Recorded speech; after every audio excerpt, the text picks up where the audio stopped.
ਰਾਤ ਦਾ ਹੈ ਵਧੂ ਟਿਕਟੌਕ ਦੀ ਵੀਡੀਓ ਬਣਾਉਣ ਵਾਸਤੇ ਤੇ ਗੋਲੀਅਨ ਸੇ ਅੰਬ ਗੋਲੀਅਨ ਸੇ ਜਿਹਦੇ ਵਿੱਚ ਮੇਨ ਕਿਰਦਾਰ ਉਸਤਾਦ ehsan ਦਾ ਹੈ ਦੂਜਾ ਸ਼ਾਨੂ ਦਾ ਹੈ बैगन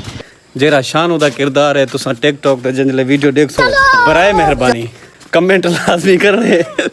और चंगे चंगे कमेंट करने गलत गलत कमेंट ना किते करो यार साकू मेहरबानी की करो एरे देखो पखरो पानी था वो देखो ये यार है मेरा ये है गड़िल गिड़ेल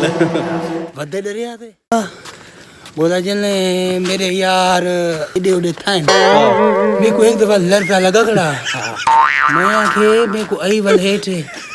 गया खोटा बोला जने बत्ती बली है तो सोझला था ਚੱਲਣ ਦਾ ਸਾ ਟਿਕਟੌਕ ਦਾ ਵੀਡੀਓ ਬਣਾਉਣ ਪਿਓ ਨਾ आज ਪਹਿਲੀ ਦਫਾ ਉਸਤਾਦ ehsan ਦੇ ਪਹਿਲੀ ਦਫਾ ਜਗ੍ਹਾ ਖੌਫ ਨਾ ਗਈ ਇਵੇਂ ਨਾ ਉਸਤਾਦ तू हरी सब कहीं मतलब रखी होगी कहीं ठीक है दोस्तों पाए डरिए हूं रात दा शुरू करे दिन का पाँच लावने रात दा वीडियो बनावनी है पाए डरिए हूं ਕੁੱਤੇ ਮਿਲ ਗਏ ਨਹੀਂ ਉਸਤਾਦ